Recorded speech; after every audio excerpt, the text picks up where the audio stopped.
Hello and welcome to the audio recording of the book Tarona's Ghostly Encounters. These are accounts of real situations which occurred while Tarona was working as a paranormal investigator. So hold on to your seats. Chapter 8.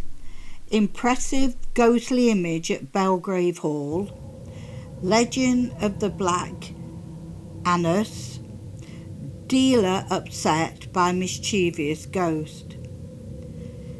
It would appear that the world's media had descended on Leicester following the discovery of a supernatural image which lasted just 1 second on the security camera.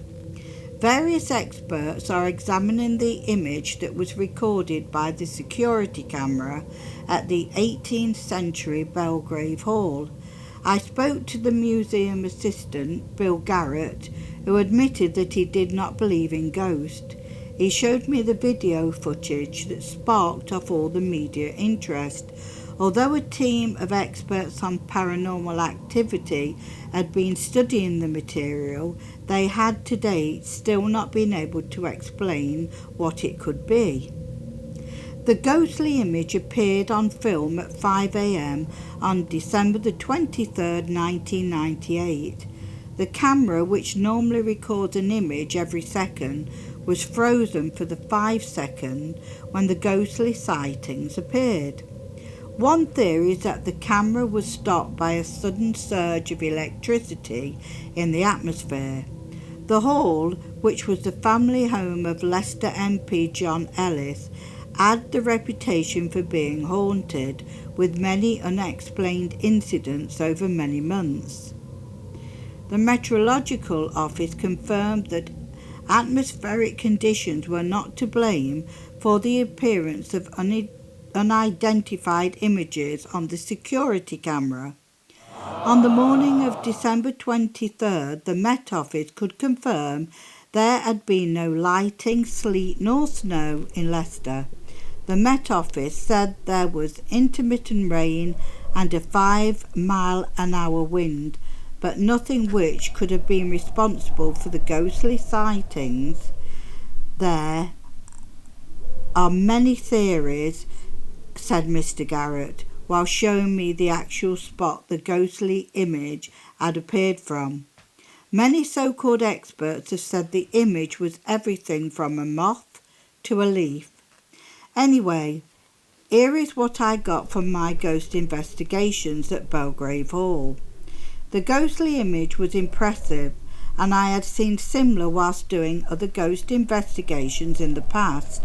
Both my husband and I went out in the garden while Mr. Garrett showed us the camera's exact position. I asked him if this garden had always been there, and he told me it had.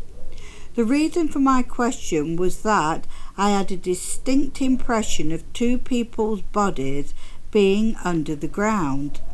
There is a church nearby, and I suppose it is possible that before the house was built, those not considered fit to be buried within the church ground could have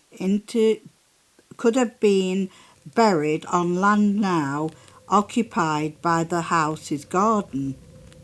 We were most definitely taken aback by the beauty of the garden. Hundreds of tulips, yellow, white and purple, surrounded its borders, with an array of many other varieties. We then went on a tour of the house itself, and I could feel a heavy atmosphere in the dining room. It was as if the room had clung to all of its serious conversations, making it appear stuffy somehow. Having guests for dinner in those times provided fashionable people with the ideal opportunity to show off their expensive possessions and good taste. In the 18th century, they were usually 2 main courses of a dozen or more dishes, from each of which guests helped themselves. Servants brought plates, cutlery and wine as required. Finally, the tablecloth would be removed from the table, and there was fresh or preserved fruits would be set out on the table. Afterwards, the ladies of the house would move to the drawing room, leaving the gentlemen to finish their wine before joining them for gossip, music or cards. Tea would then be served in the most trendy of tea sets. Brandy and cordials would also be offered. By the time we walked up the staircase and gone into the master bedroom, it was apparent to me that the ghost of an old lady was standing watching us. Strangely, the master bedroom was given off the vibration of fear. It was as if someone was clinging on to life, not wanting to go. Whoever had died in there had not gone peacefully. Next we went into the music room and I could see the ghost of a slender woman standing next to the harp. The rest of the hall was quiet and there was no other supernatural activity in the parlour, nursery or other rooms. The strongest presence in the house was that of the old lady. I believe this woman to be Charlotte Ellis. She was one of the 6 daughters of John Ellis, chairman of Midlands County Railway, who bought the house in 1847. All 6 daughters lived in the house until their deaths. There is a nice feeling to this house, nothing sinister in any way. It is reported that eerie footsteps from deserted rooms and empty staircases have been heard by various members of the museum staff. Apparently, the ghostly activity had been increasing over the past few years. The man who inspired the film Ghostbusters visited Belgrave Hall recently and did an extensive search of the house and grounds. Stuart Warburton, managing curator of the hall, said the image caught on the video could be one of a number of things and it was totally down to the individual to draw their own conclusions. It has been claimed that Belgrave Hall is full of homesick ghosts who cannot tear themselves away from their previous home. Parapsychologist Dr. Muntz said that during paranormal activity, electronic equipment such as videos and audio recorders often malfunctioned.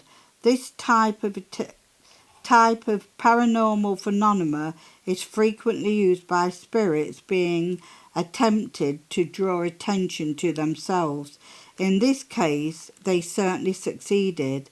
It is believed that Charlotte Ellis, Margaret Ellis, and Edward Shipley are the spirits who haunt the hall. 2 servants are still thought to be in attendance, waiting for the return of their masters. The house was built between 1709 and 1713 by Edward Crandock and passed through the hands of several prominent Leicestershire families before Leicester Corporation bought it and turned it into a museum in 1937. The rooms in the house have been filled with authentic Queen Anne furniture to recreate an 18th century atmosphere, adding to the ghostly feel of the house. In 1987, 2 mediums were brought in to investigate the hauntings and both agreed that there was a strong spiritual presence in the house, especially in the music room, where one of the attendants had reportedly been hit by an icy blast of air whenever entering it. Strangely enough, the security camera picture showed the mysterious glowing figure hovering just below the bay window of the music room. The Ellis family, who were Quakers, were noted for their good works and charitable deeds. I would like to thank all the staff at Belgrave Hall for kindly giving me their time and attention and for answering my many questions. There are many reputedly haunted buildings throughout Leicestershire. At Rupert Gateway, near to Leicester Castle, legend has it that the Black Anis, wife of Lud, the sky god, pounces on innocent children and sucks their blood. Also, Broughton Ashley Grey Lady is said to be the ghost of a heartbroken woman whose lover was slain in the Battle of Naseby. She walks in the twilight or early morning mist by the site of the old mill. A hooded Greyfriar haunts the lawns at the front of Leicester Cathedral.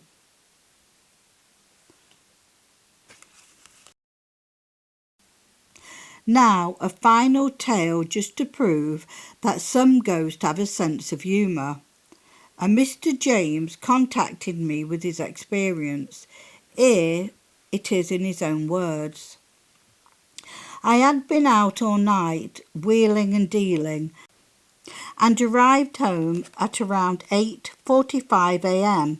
and parked the car before walking over the lawn to the front door. I had a carrier bag full of aftershave. I'd got this cheap and intended to make some money by selling it to the public for Christmas presents. Once inside the house, I took a bottle of aftershave out and put it on top of the television, thinking to myself I'd give that one to my brother-in-law for his present. Then I went into the back room and put my boots in front of the gas fire. They were soaking wet from the lawn I had walked over, and they were suede. So it was important to dry them quickly to stop them from being ruined. I went back into the living room to find the aftershave was out of its box and on the couch. I thought to myself, why have I done that? Maybe I'm tired. To my utter amazement, when I returned to the back room, not only was the gas fire switched off, but my boots had gone. I thought to myself, what the hell have I done with them? I was getting mad with myself by then. The sound of the rain caught my attention, so putting on other footwear, I went outside to get the washing in from the line. After collecting the washing and making my way back to the house, I could see someone standing at the downstairs window. At first I thought it was my father or my girlfriend's arriving back after taking the son to school. I made my way over to the door, and when it opened, there stood Dawn, my girlfriend. She started nagging me for being out all night and stormed off upstairs. The next thing, she was yelling from upstairs about the mess I'd made in the bedroom. I shouted up to her that I hadn't been in the bedroom. She replied sarcastically that it must have been a bloody ghost. Every day that passed saw other strange things happening. I'd get up in the morning and all the lights would be on. There would be loud banging noises and things would go missing. The following Friday evening I turned on the taps and ran my bath, leaving the bathroom only for a short while. When I returned to the bathroom, all I could see was towels, toothbrushes, shampoo. In fact, everything was floating in the bathwater. This really made me angry. I returned to my bedroom to get some more dry towels, thinking my girlfriend or son had done this to stop me from going out. To my further annoyance, all my clothes were lying on the bedroom floor. That night I mentioned this to a friend, who asked me if I'd heard any footsteps. I said that I had not, but that I might hear some later. Why's that? He inquired, puzzled. Because whoever it is had got my bloody boots, I chirped. We both laughed at that. My friend's face took on a serious expression, and he pointed out to me, if it can turn gas fires off, what is there to stop it from turning them on and setting fire to the place? His remark worried me, and that night I slept downstairs on the couch. I left the light on and tried to settle down for the night. Within a few minutes, the sensation of someone trying to pick me up had me sitting upright. The light had switched itself off, and trying to not show my fear, I went and put the light back on. The room was freezing cold, and apart from me, it was empty.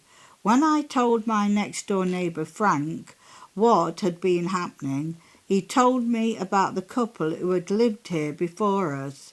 The man called John had died on his couch in the living room, and his wife had moved across the road into an apartment soon after his death. But this happened 3 years ago, he said. The following January in 1995, news came to us that John's wife had died, so this left me wondering if he had come back to collect her, because since her death we have had nothing else out of the ordinary happen in our house. This sounded like John had come back to the place where he thought his wife would be. When he found you here, then maybe he wasn't happy, and that's what made him mischievous. Mr. James added, and by the way, I never did find my boots. So there you have it. Ghosts, good, bad or indifferent. I've met them all over the years. I ask you all to remember that ghosts are only people without bodies, so please treat them with respect.